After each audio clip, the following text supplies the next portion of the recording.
Bonjour tout le monde. J'espère que vous passez de bonnes vacances. Profitez-en bien, mais n'oubliez pas de lire de temps en temps, de lire du roman pour nourrir son cerveau.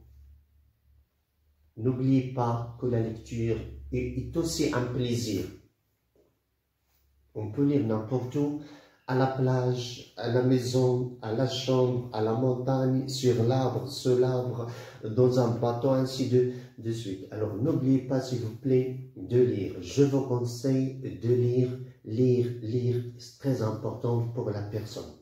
Alors, directement, je vais enchaîner. Aujourd'hui, on va étudier le genre de personnes, de personnalités. Et surtout, certaines personnalités difficiles à gérer, difficiles à... ça veut dire difficile à avoir une relation avec elles, difficile à sortir avec elles, à leur parler, à les cohabiter, à les côtoyer. Ces personnalités sont très difficiles. Ils se trouvent parmi nous, dans nos groupes, on travaille avec elles, on étudie avec elles, ils sont dans notre classe, dans nos classes et ainsi de suite. Alors voilà, aujourd'hui j'ai ici une liste de 8 personnalités difficiles. D'accord? Les paranoïaques, les anxieux, les obsessionnels, les hystériques, les dépressifs, les narcissiques colériques, les passifs agressifs et les pervers. Alors, on commence, c'est bien. Là, parfois, pourquoi j'ai choisi cette leçon? Parce que parfois, on trouve des difficultés à se communiquer ou bien à côtoyer une personne et on se demande où est le problème. Est-ce que le nôtre ou bien le leur? Alors là, et parfois, on accuse une personne d'être bizarre, d'être méchante, ou bien on l'accuse qu'il ne peut pas, ou bien il est incapable, ou bien quelque chose comme ça. Mais c'est normal, parce qu'il existe beaucoup de sortes de personnalités. Ce qui est important et ce qu'il faut faire maintenant, c'est savoir les gérer, savoir les aider, être à côté de ces personnalités ou bien de ces personnes. Alors, je commence par les paranoïaques. Les paranoïaques. Les paranoïaques. Quelles sont ces personnes? Ce sont des personnes qui cachent leur peur des autres. Ils ont peur de l'autre. La peur. Qu'est-ce qu'ils ont comme sentiment? C'est la peur. Ils rencontrent quelqu'un, ils ont peur de lui. Ils travaillent avec quelqu'un, ils ont peur de lui. Ils étudient avec quelqu'un, ils ont peur de lui. Il y a la peur des autres, la peur totale. Pourquoi? Parce que le monde extérieur pour eux est une menace. Le monde extérieur est une menace. C'est-à-dire ils ont peur que les autres leur font du mal. C'est une menace.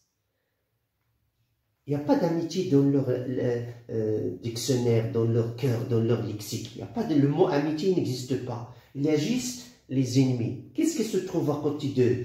Des ennemis. À la plage, à la mosquée, à la maison, au travail, au bureau, au match de football. C'est ça, il y a juste des ennemis. Il n'y a pas quelqu'un qui est ami. Parce que il y a la notion de menace. Et ils ont toujours un regard suspicieux sur les autres, sur les gens. Parce qu'ils ont peur des gens. Si je parle ici des gens, je vais parler des gens qui sont à côté d'eux. Collègues de travail. Ils ont toujours un regard suspicieux. Ils suspectent les gens. Ils les soupçonnent. Ils ont peur qu'ils leur font du mal. Alors, par exemple, lorsqu'on rit à côté de ces gens, qu'est-ce qu'ils croient? Voilà. Ils croient qu'on se moque d'eux. Vous avez compris maintenant comment sont ces gens. Et lorsqu'on parle à côté d'eux, automatiquement on parle d'eux. C'est ce qui est, voilà, leur vision, leur analyse. C'est comme ça, c'est les paranoïaques. Gardez le mot dans la tête. Paranoïaque, il y a la peur, la menace, l'ennemi. Deuxièmement, je passe Deuxième classe, deuxième personnalité, les anxieux.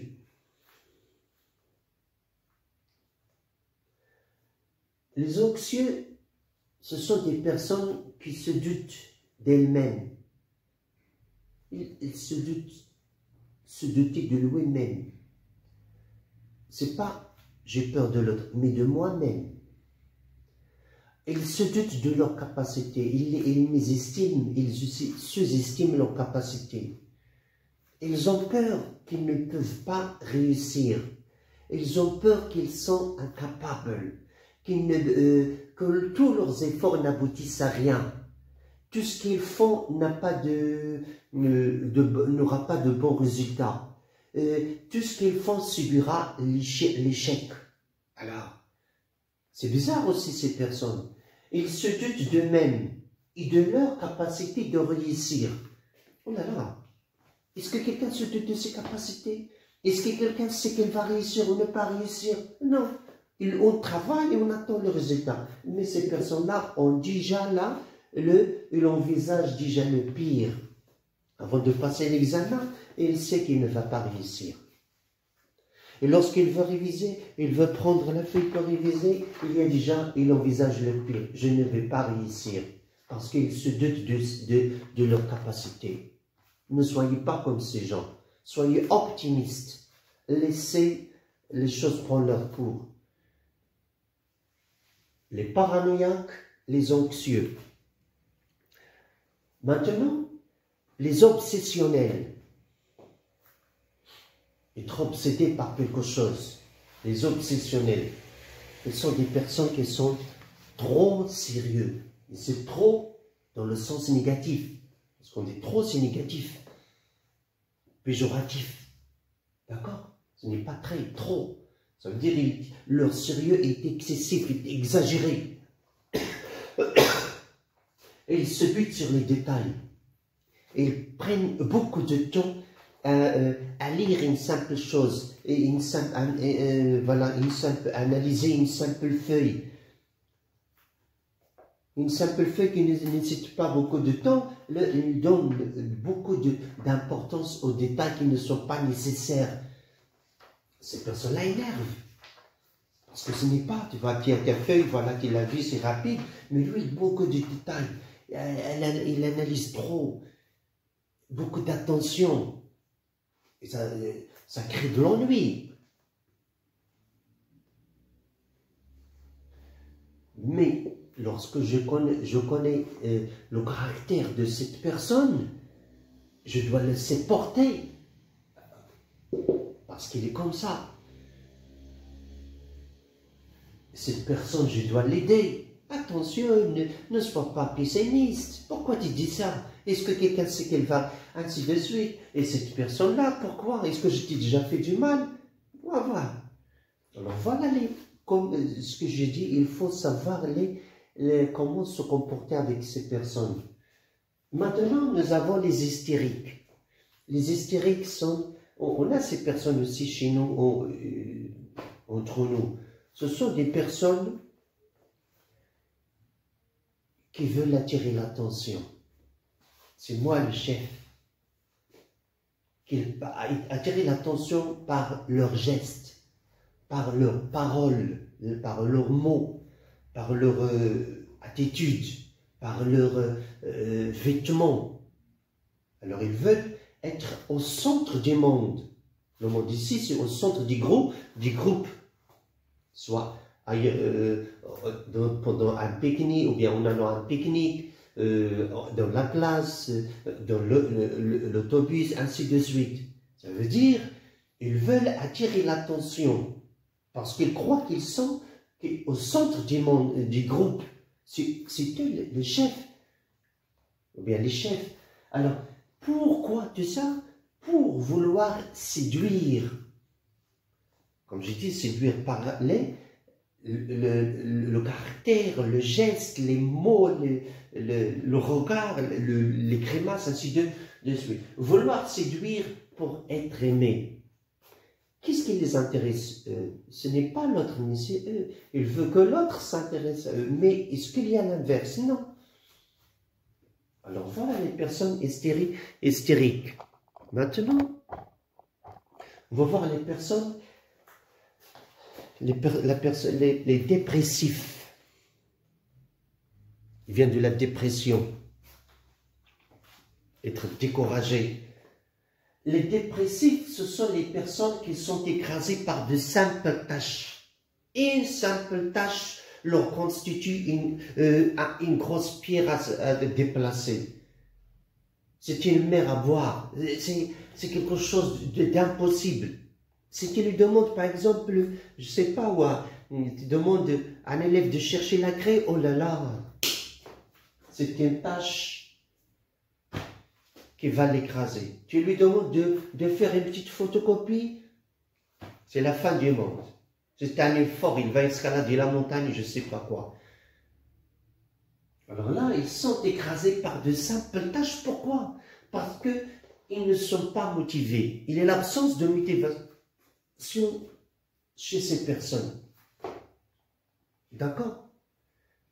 Je répète, nous avons les paranoïaques, les anxieux, les obsessionnels et les dépressifs. Maintenant, on va voir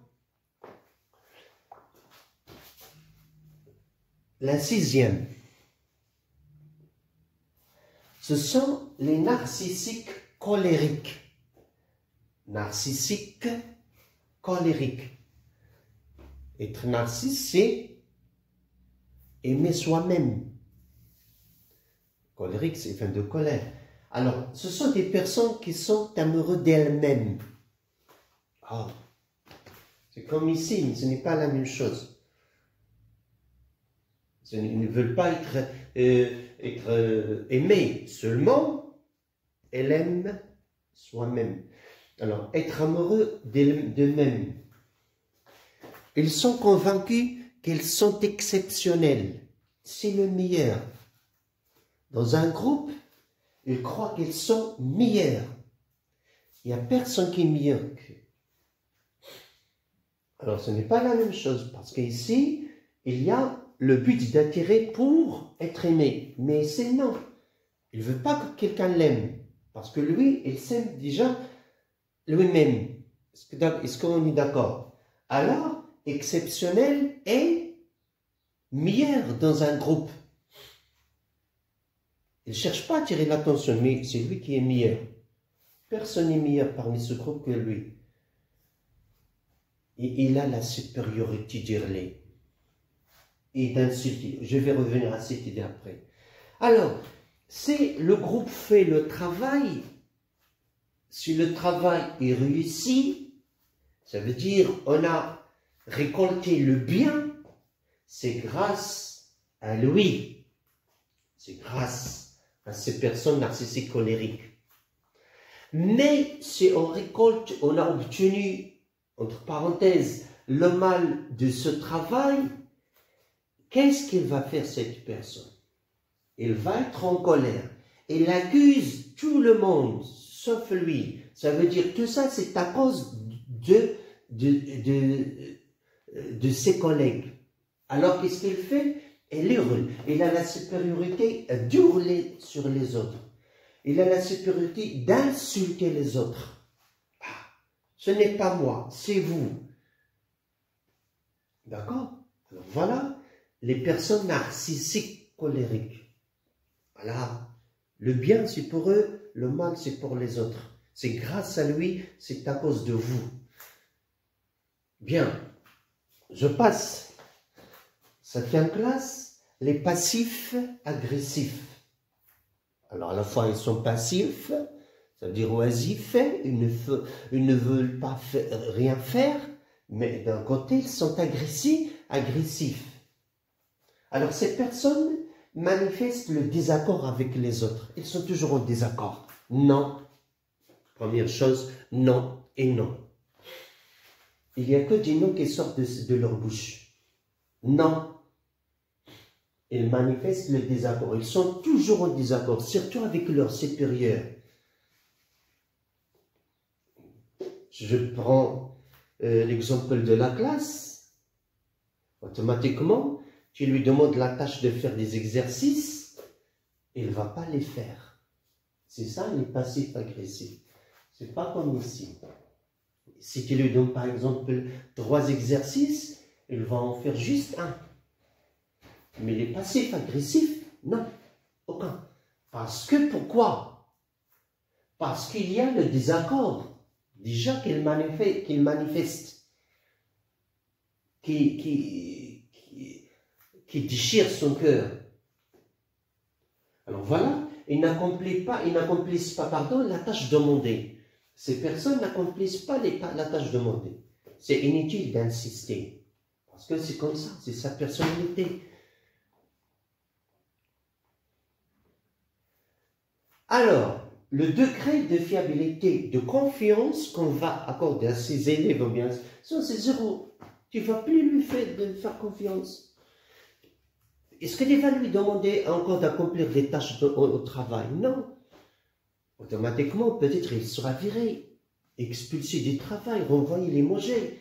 C'est normal, parce que voilà, tu lui as demandé une tâche lundi, à effectuer, à régler, à résoudre juste pour un délai de 2 jours, et mercredi tu es revenu, le patron est revenu, la tâche n'est pas accomplie. Comment? Qu'est-ce qu'il y a? Ici, elle est à moitié faite. Ici, elle est faite, mais il y a la peur du malheur. Alors ici, non, c'est 0. Alors qu'est-ce qu'on fait? On les ignore. Ce sont des personnes difficiles à gérer. Très difficiles, cette personnalité. Comment? C'est la plus dure ici. Parce qu'ici, il y a le travail dans ces cas-là. Mais ici, il n'y a pas de travail. Il n'y a pas d'entente. Il n'y a pas d'exécution. Parce que déjà, automatiquement, il y a le désaccord. Enfin, et nous avons une autre qui est très très difficile et plus bizarre et anormale et qui est dangereuse de toutes ces personnalités. C'est là qui est dangereuse, les pervers. Les pervers, ce sont des personnes qui se contentent de faire du mal aux autres. Leur bonheur et leur joie, leur jouissance, c'est de créer le malheur dans le groupe, créer du conflit, faire quereller et bagarrer les autres, créer les disputes. Ils induisent les autres dans l'erreur pour avoir des conflits avec les autres, parenthèse. Imaginez, en pique-nique, tu vas bien, et voilà, lui, tout le monde saute. C'est quoi le bonheur des personnes au moment du pique-nique? Sauter, crier, jouer. Mais cette personne-là, non. Ni sauter, ni jouer. C'est quoi? C'est créer des problèmes. Des conflits entre le groupe, entre les personnes. Mettre les autres dans l'embarras. Toujours l'embarras. Le dérangement, crier, voilà. Humilier les autres, les humilier. Tu ne peux pas faire. Tu te rappelles lorsque par exemple, tu es tombé dans le trou, par exemple, je ne sais pas quoi.